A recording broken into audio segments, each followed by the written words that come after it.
Today we will talk about software maintenance, the one of the integral part of software nowadays, because we make software, but after that it needs to be maintained. What is software maintenance? Any modification to a software product after you deliver it to the customer. Means once you have made the software, acceptance testing has been carried out. Now you deliver the software. After that, the modification which are carried out on the software, this these tasks they come under software maintenance.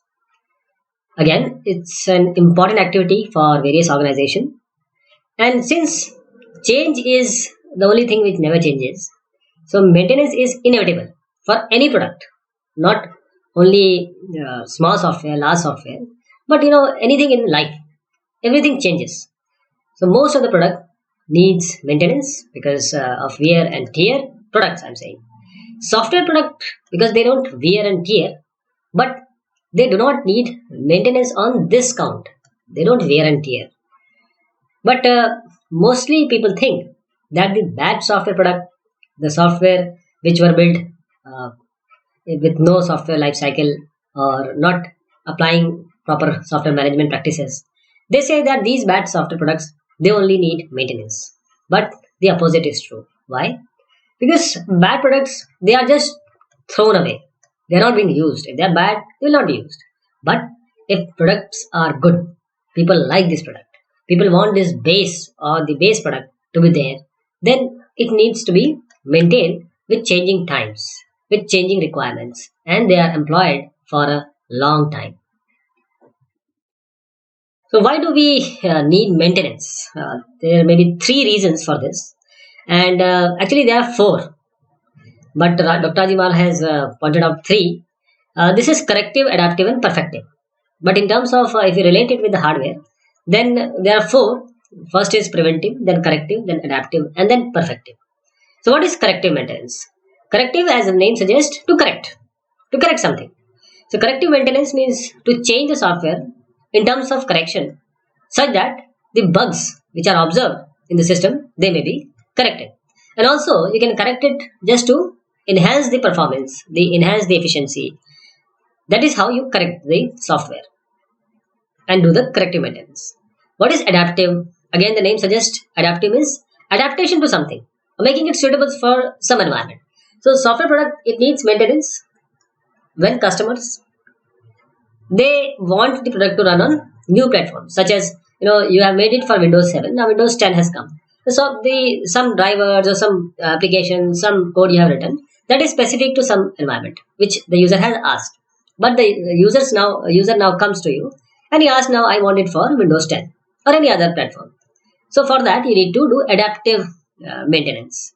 And now some new hardware has come. Previously the hardware was there. You made it for that hardware. Now new hardware has come in the market, or the customer wants we have developed our hardware. Now you interface it with this your software that you have made. For that you do adaptive correction. Then comes the perfective maintenance. Perfective maintenance is what if you want to support new features which are required by the users. You really want to make your software perfect. So you need to change certain functionality, and these all comes with the customer demand because you have already delivered this software to the customer. So functionality, enhancing the functionality, changing the functionality, adding new features, these all comes under perfective maintenance. So maintenance effort, these three, perfective, adaptive, and corrective, they take these places. This is a pie chart. So 50% is perfective, 22% is around corrective for large software I'm talking, and 28% of adaptive. If we observe various and different varied software, then this is the maintenance effort distribution.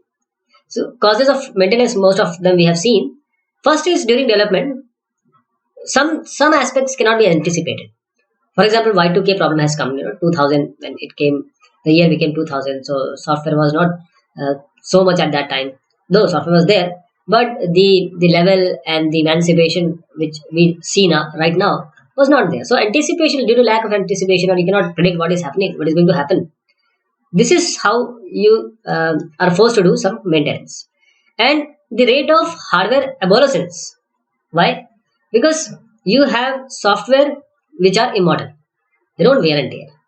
But maintenance is necessary for software which is performing low level function for certain hardware.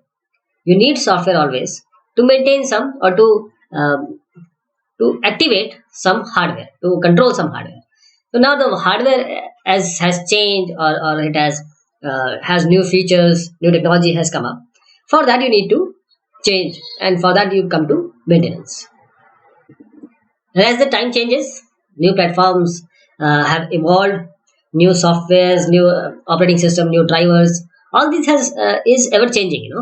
For that you want the software to run in new environments, and you want enhanced features. Some features which are already there, and software is quite good.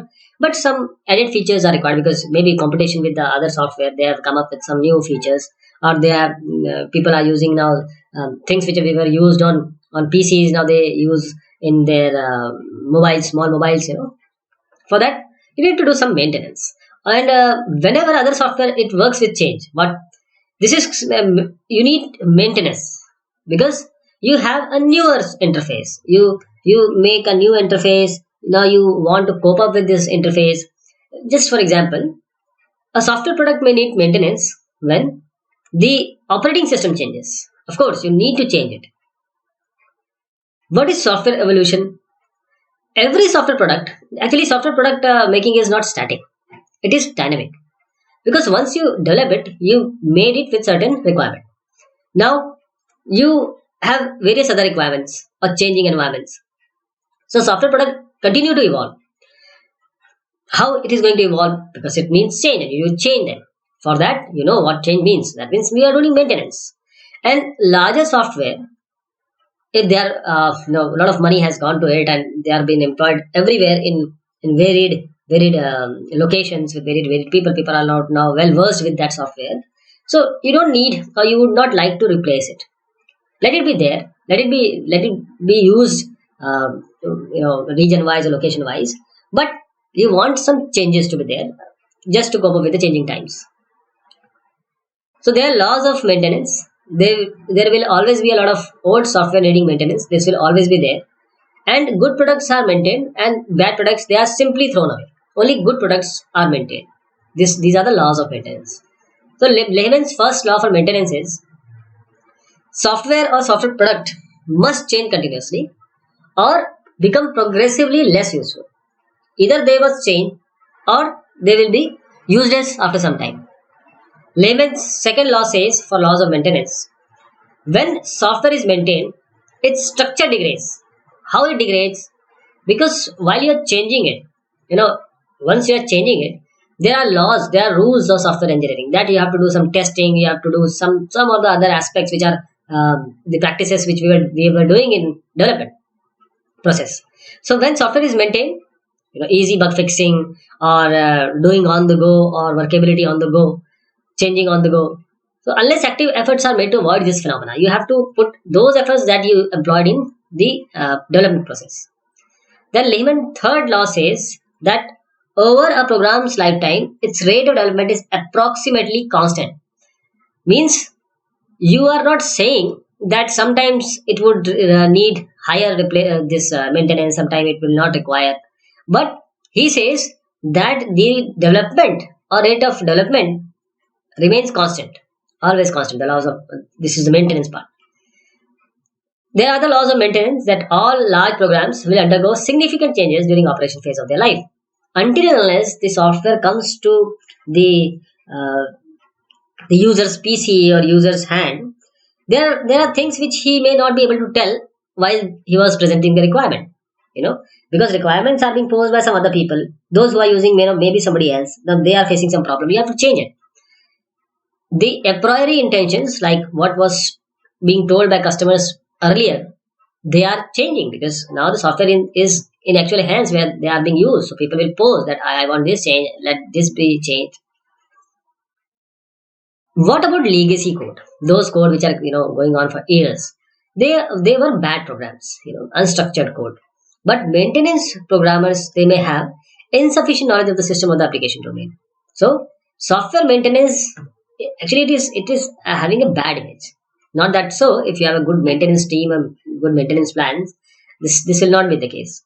If document is absent, out of date or insufficient, if documentation is not there, this the maintenance part is very difficult, because the people who are maintaining, they are different people, and those people who have developed, they are different people, or they might have left. So for legacy code, there will be major maintenance problems, as I suggested. What about insufficient knowledge? Maintenance team is always, or most of the time, it is different from the development team. So even after going through all the documents, it will be very difficult to understand why a thing was done in a certain way. It depends on the style and intuitiveness of those who have made it. But there is also one more aspect, that there is a limit to the rate at which person can study document and extract the information he would require, or that is relevant to him. That is why the insufficient knowledge also creates problem in maintenance. So as I just mentioned, bad image of maintenance or maintainers who maintain are skilled not only in writing code, but they must be trained, or they must have this skill to understand others code. They may be able to detect the problem, modify the design code and documentation. So this is a different kind of software being made. You are maintaining it, changing it, but actually you are making a new software. And also, if a maintainer, if you want him to be good, he will be very good with the end user, working with end users. And there are certain nightmares, those problems which usually comes during maintenance. Those who are developed, they have used Go tools. They wrote the procedures, lengthy procedures, and the naming are very poor. They are very inconsistent. The module structure is very poor. They have not subdivided it properly. The cohesion and coupling part, cohesion is very weak and coupling is very high. You have conditional statement that are nested again. So deeply nested conditional statements are there, and those functions that are being made, they have side effects. They have errors that may propagate. So there is some guidelines how to do better maintenance. First, you need to understand the program. Do some reverse engineering. You have to have a design recovery plan. Then re-engineering. There are two different things: reverse engineering and re-engineering. Then there are various maintenance process models. So in maintenance activity, there are two types of activity. First is your productive activity, and then non-productive activity. What is productive activity? You do modification to analysis, design, and coding part, etc. These are productive activities. But they are non-productive activity. That means you are spending time to understand the design code, etc. You are not doing anything, but you are understanding. So we come to software reverse engineering. So what we do in this, we analyze the program code, and you recover from it what the design and the requirement specification by analyzing a program code. This is reverse engineering. So reverse engineering is again an important maintenance technique. So several existing software products, they are not structured. That is they are unstructured. There is no proper documentation, and they were not even developed using software engineering principles. That is why we go for reverse engineering. They only fit or first carry out these cosmetic changes to the code, just to improve the readability, structure, and understandability. So you need some cosmetic change to make them readable, structured, and understandable. So what are these cosmetic change? You reformat the program. You assign their names which are not meaningful. Good names you assign. You simplify the conditions which are being used. You replace the go tools and then simplify processing. So these are the cosmetic changes you need to do. And in this cosmetic change, what do we mean when we say reformat the program?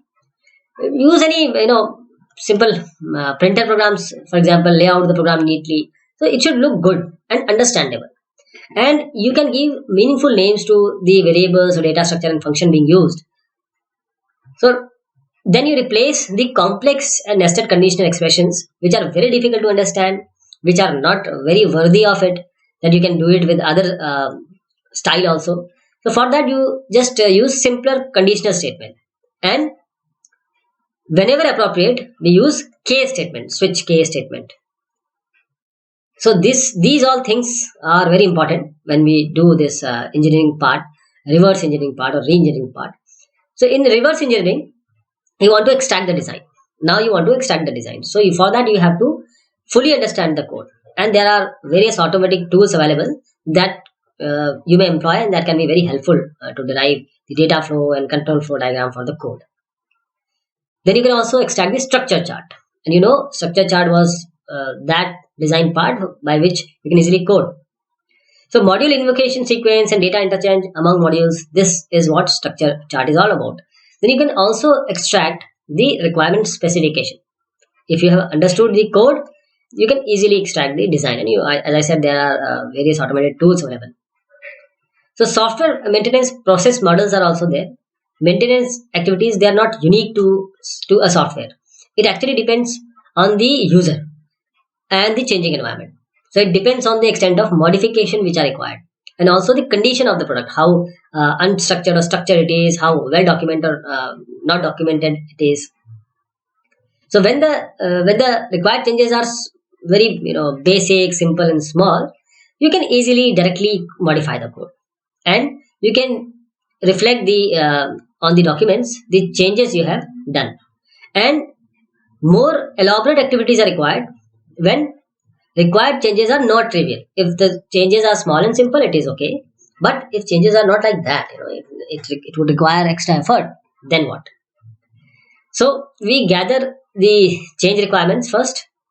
We analyze the change requirements. Then we devise the code change strategies. Then we apply the code change strategies, and we do two things. Once these actions has been performed, you integrate and test again, because you have to give the software well tested, and because the documents also needs to reflect these changes, you update the documents. So we start by this gathering the change requirements. We analyze the change requirements and formulate the strategies for change code changing. And after formulating the strategies for changing the code, because actually you're going to change the code, the presence of few members of the original development team always helps in reducing the cycle time, because they were already there while the software being made. And if the code are unstructured and not well documented, then they are very helpful. If you have a working old system at the maintenance site, if it is available, this also greatly helps the maintenance teams, because it gives you a good insight into the working of the old system, because you are going to make a new system. And you can also you have a comparison of a working modified system with the old system. Then debugging the system under maintenance, it becomes quite easier. The program traces of both the old and new systems can be compared to localize the bugs. And for complex maintenance projects, software re-engineering is needed. Reverse engineering we have seen, but for complex maintenance project, you would require software re-engineering. A reverse engineering cycle which is followed by a forward engineering cycle. You do the reverse engineering and then perform the forward engineering with as much reuse as possible from the code which is present and the documents which are available. This is a type of creating a new software only, a type of. So this is why it is preferable when you are supposed to do some rework, but this rework is significant. This is not just like you need to go and change some bug or fix new or add new features. No, you have to rework on the design, and software was so poor, the structure was so poor, then you have to go for this software engineering only. This can be represented by reverse engineering cycle. You do reverse engineering and then you follow it by forward engineering cycle. So what is software engineering? As we have just talked about, many software which has lived their life belong to this category. And what this reverse engineering in the context we do is the old code is analyzed, that is abstracted, to extract the module specification. The modules are been extracted, and these module specification or modules are analyzed just to produce the design. Then these design are analyzed. You have seen the specification for design. To produce design, the design is again analyzed to produce the original requirement specification, and the change requests from the end user, they are applied to the requirement specification, and then you arrive at a new requirement specification. Then you apply the forward engineering. This, because you have reverse engineered, you have come right from the code to the design and now requirement specification.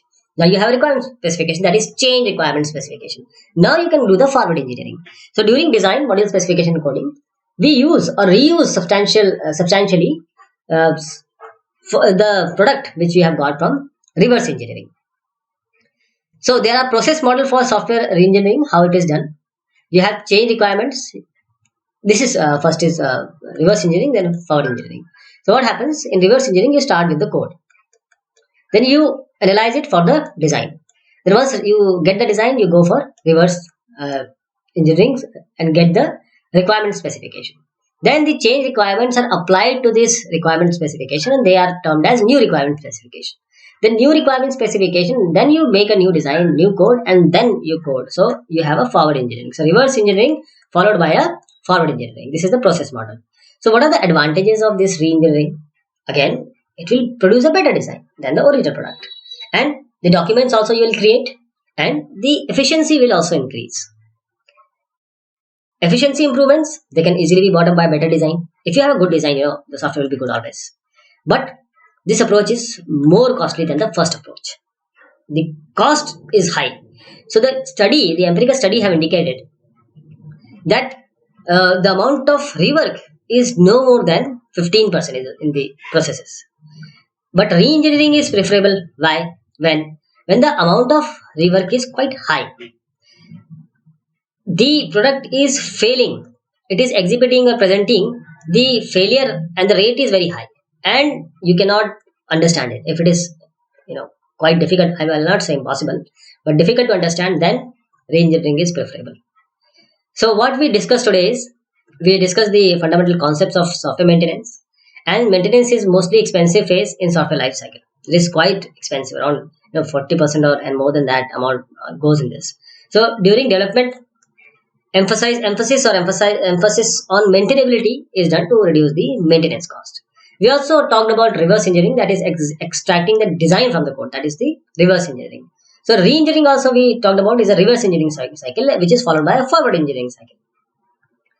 This maintenance process model, the process model for small changes, process model for re-engineering, and we also discuss the applicability of these process models to maintenance projects.